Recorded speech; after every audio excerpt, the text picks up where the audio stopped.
C'est Thierry qui m'a dit qu'il y avait en fait un texte pour ce matin et j'ai dit je vais respecter ça et ça se trouve en Genèse 22 pour ceux qui veulent suivre. Je vais le lire. Il m'a pas précisé quel verset, donc j'ai dit ok, on y va. Oui. Jusqu'à la fin. Jusqu'à la fin, peut-être pas. Mais non, je vais lire en Genèse 22 ce passage très connu de l'épreuve d'Abraham, du verset 1er au verset 14. Sachant que quand même ça rejoint dans un sens la Pâque, parce qu'Abraham pensait qu'il avait vraiment perdu son fils. Quand le premier jour Dieu lui a dit de l'offrir en sacrifice, en quelque sorte il pensait que c'était inévitable, mais c'est le troisième jour qu'il a retrouvé son fils. Donc nous allons lire Genèse 22, verset 1er. Après ces choses, Dieu mit Abraham à l'épreuve et lui dit, Abraham, et il répondit, me voici. Dieu dit, prends ton fils, ton unique, celui que tu aimes, Isaac, va-t'en au pays de Morija, et là, offre-le en holocauste sur l'une des montagnes que je te dirai.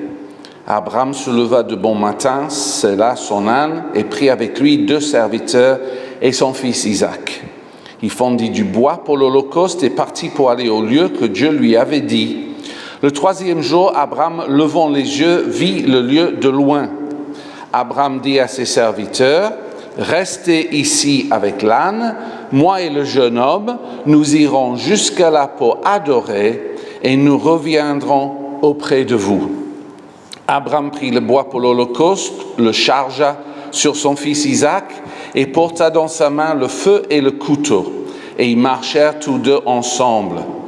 Alors Isaac, parlant à Abraham, son père, dit « Mon père ?» Il répondit « Me voici mon fils ?»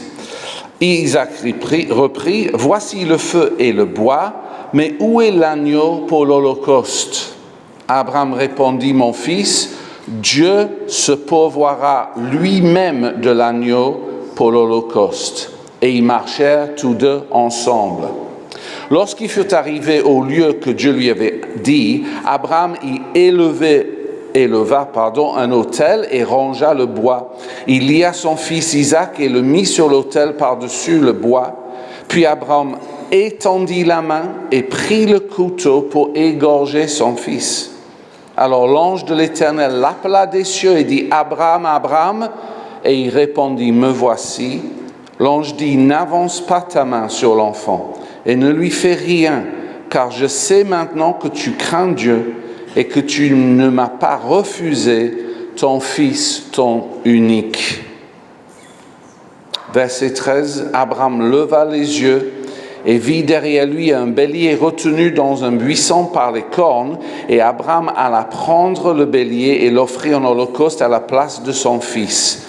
Abraham donna à ce lieu le nom de Jéhovah-Jireh. C'est pourquoi l'on dit aujourd'hui, à la montagne de l'Éternel, il sera pourvu. Je vous invite juste à prier quelques instants avec moi. Seigneur, ta parole est esprit et vie. Je ne me lasse pas de le dire parce que je le crois de tout mon cœur. Nous savons que tu peux rendre vivante ta parole. C'est notre prière. Nous voulons recevoir dans nos cœurs ce que tu as à nous dire individuellement à chacun aujourd'hui. Amen. Alors, je suis sûr que vous vous rendez compte, mais nous venons de lire la plus grande épreuve dans la vie d'Abraham. C'est facile de prêcher la foi quand on connaît la fin de l'histoire et que tout se termine bien. Mais pendant l'épreuve, waouh, jusqu'au bout, c'était une épreuve très douloureuse pour Abraham. Cela dit, je vais donner un titre à mon message qui peut vous paraître contradictoire, mais je vais l'expliquer. C'est la beauté de l'épreuve. C'est mon titre. Ah oui, choquant. La beauté de l'épreuve. Alors, comme vous, je n'aime pas les épreuves que Dieu permette. J'imagine que si tout le monde était honnête là, on dirait tous « Ah oui, j'ai passé par des épreuves dans ma vie. » On les connaît. Mais avec les années, J'ai appris ceci de la part du Seigneur, que les épreuves ont le potentiel vraiment de porter du fruit dans nos vies si nous exerçons notre foi, à l'instar de notre Père dans la foi, Abraham. Et donc, d'abord, je veux vous partager ce que je trouve beau dans cette histoire.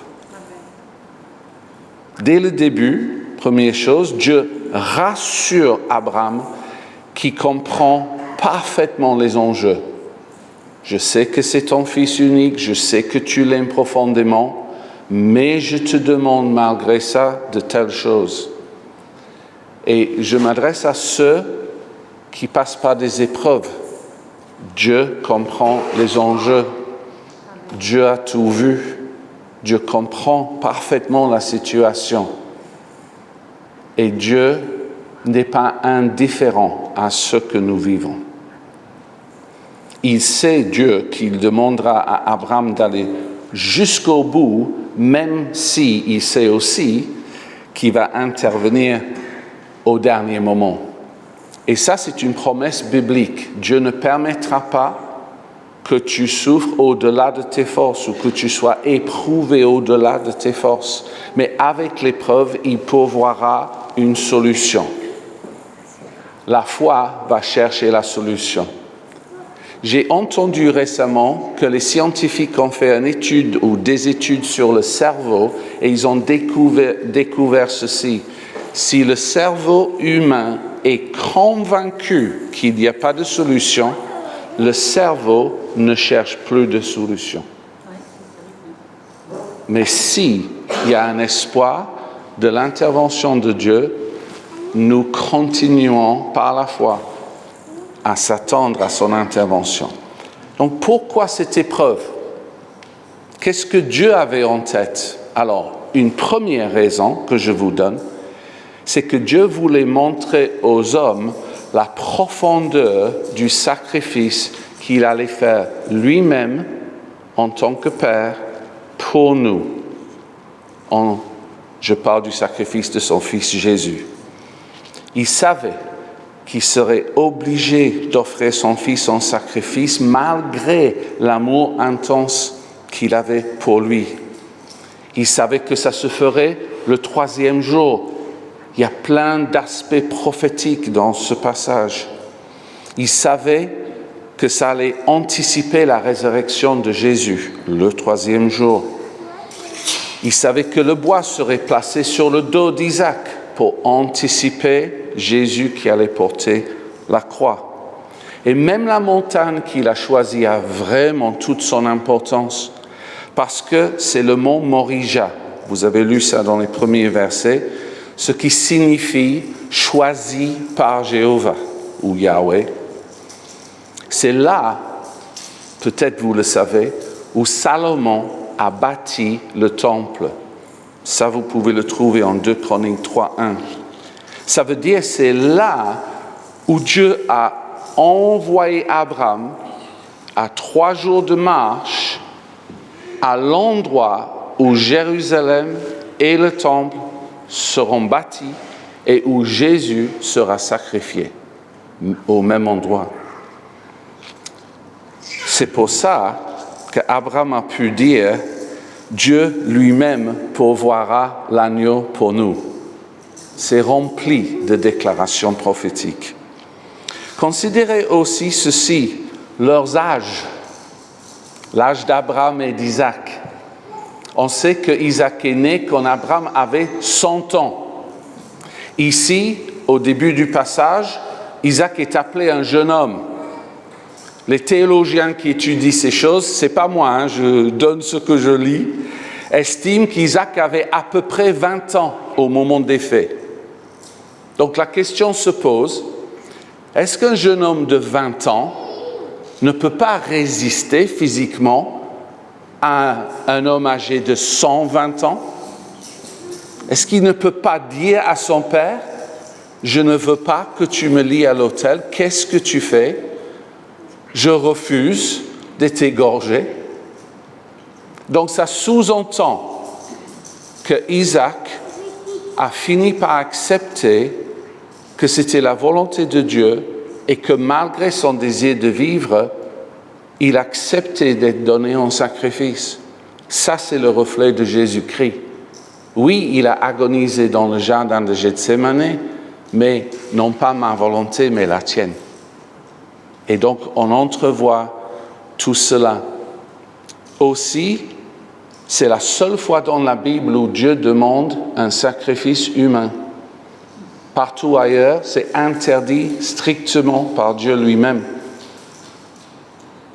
Certains se posent la question, mais pourquoi il a fait cette exception? La réponse, c'est que c'était prophétique de ce que lui-même allait devoir faire. Il annonçait aux hommes, « Mon fils prendra une forme humaine et moi, le Père, je serai obligé de passer par ce sacrifice d'un être humain, mon fils Jésus-Christ, pour le plus grand bien de tous. » Encore? Et enfin, un dernier détail.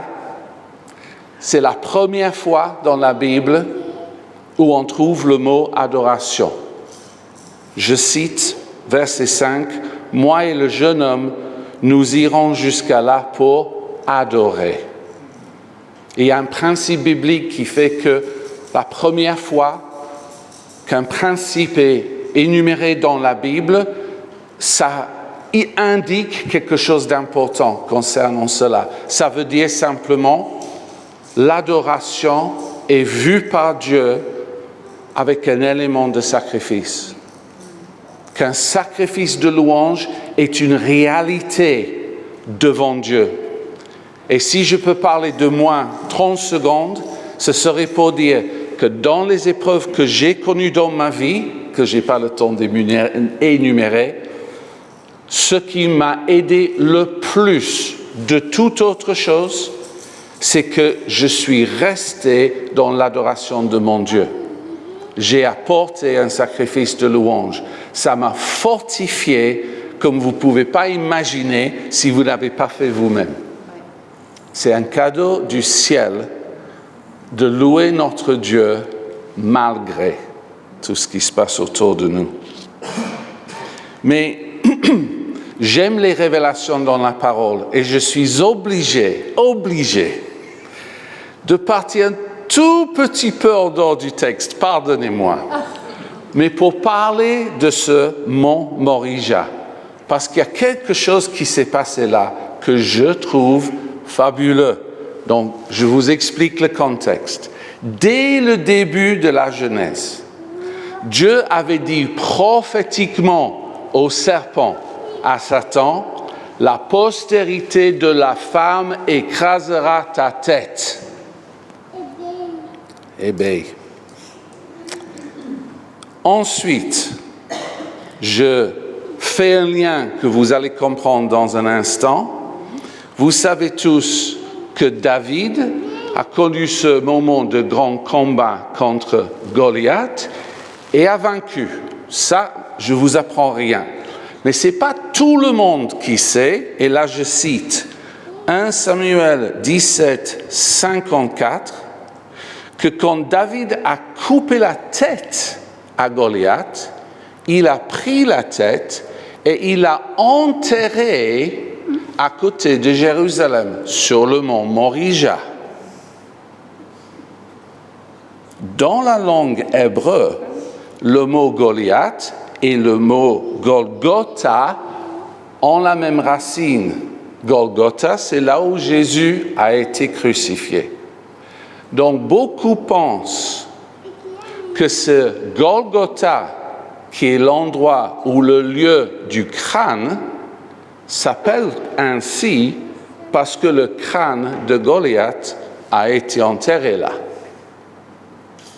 Ce n'est pas juste mon idée. Je vous dis, plusieurs estiment cela. Maintenant, je veux que vous voyez quelque chose en image. Quand Jésus a été crucifié sur le mont Golgotha, dans la région de Morija, sa croix a été enfoncée dans le lieu du crâne. Ça, c'est l'accomplissement de la promesse des Genèses. mon fils, la postérité de la femme, écrasera la tête du diable. Sa tête a été écrasée par la croix qui a été enfoncée dans ce lieu. Le sacrifice de Christ est la plus grande victoire de toute l'histoire de l'humanité. Ça s'est produit à Morija.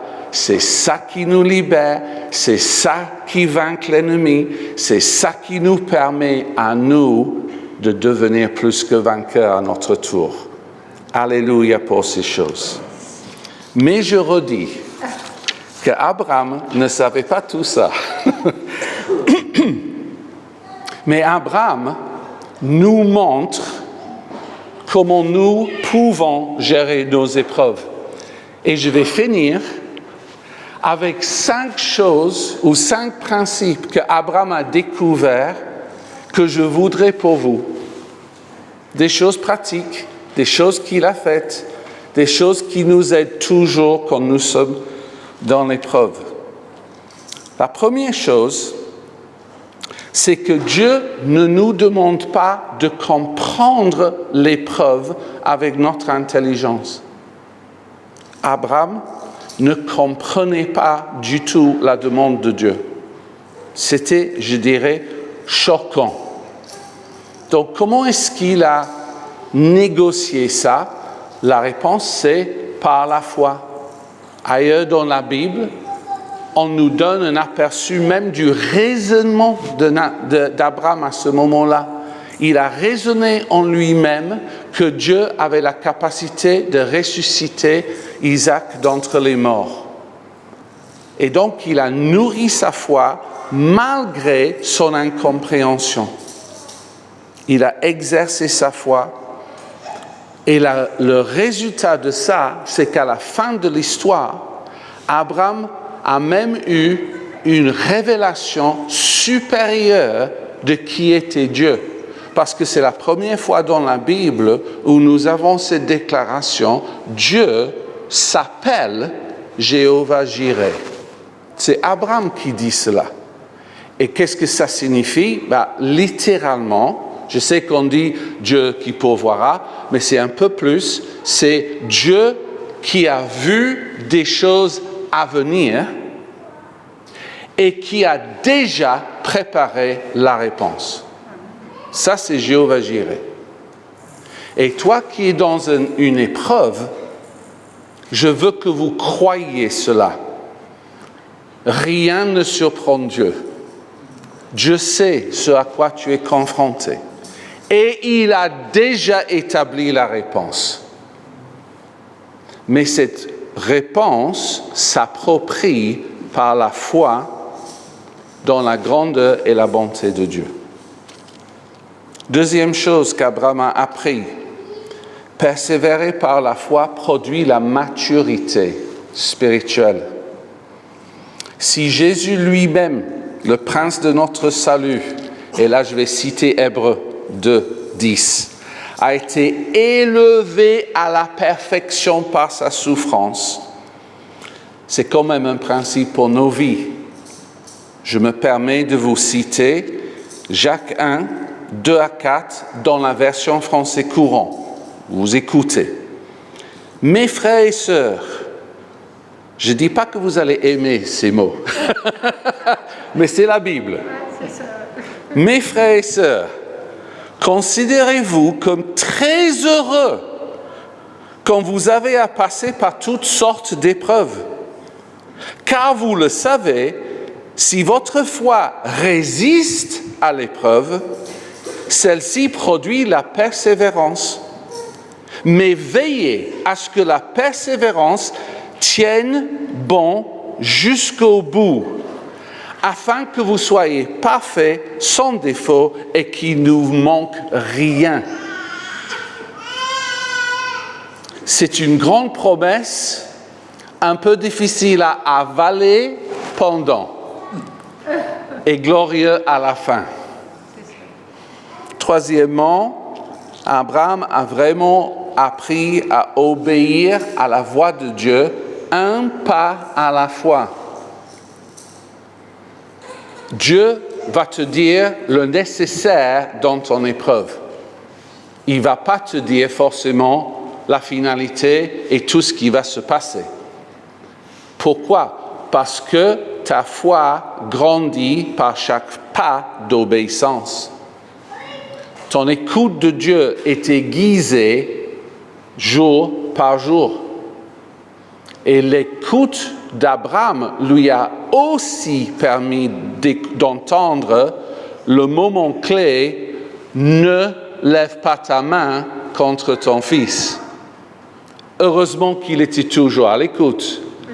Heureusement qu'il ne s'est pas braqué contre Dieu en disant « J'ai rien compris ». Donc je vais le faire, mais avec une mauvaise attitude, avec de l'amertume dans mon cœur. Je vais te critiquer le restant de ma vie. Je vais da.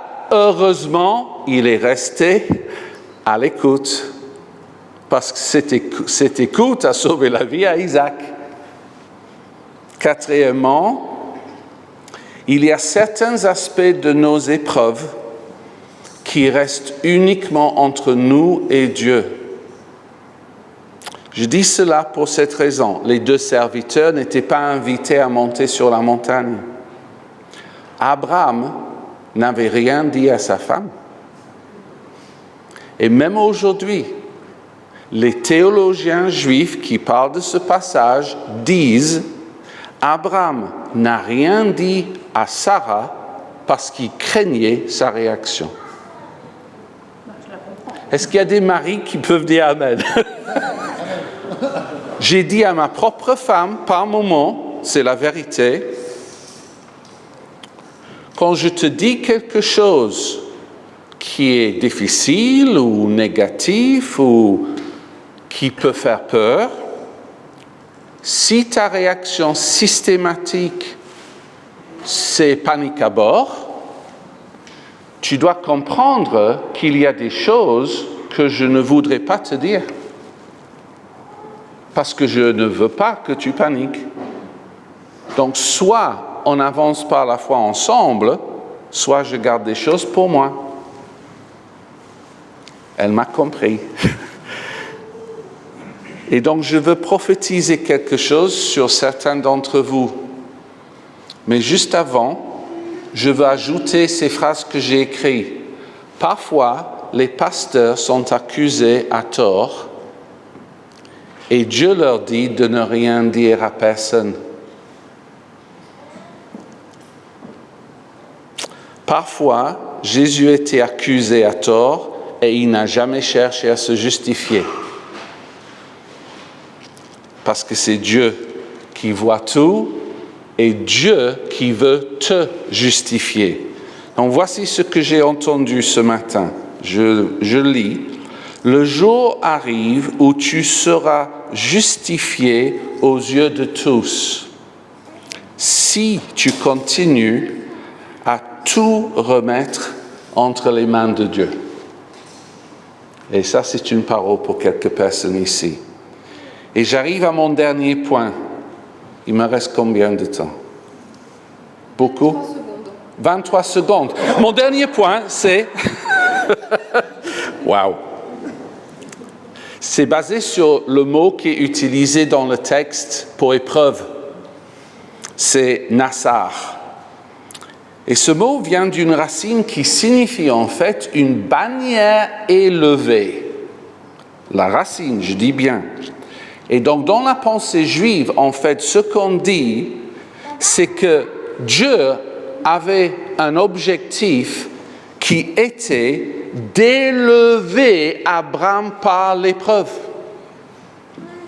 C'est la notion que nous sommes conduits de gloire en gloire, que nous sommes conduits de maturité en maturité, et qu'en fait, ça c'est l'objectif de Dieu pour nos vies dans les épreuves, parce qu'il sait que tout le potentiel est là pour que nous vainquions et que nous apprenions à devenir plus que vainqueurs. Et donc, avec les moins 30 secondes qui me restent, je voudrais dire une prière très courte pour ceux qui passent par des épreuves maintenant. Alors, je ne vais pas demander quoi que ce soit concernant l'épreuve, mais je vais vous demander de vous lever là à votre place parce que je prie pour les personnes qui sont debout, qui sont face à des épreuves. Et s'il n'y a personne, ma prière sera vraiment très courte.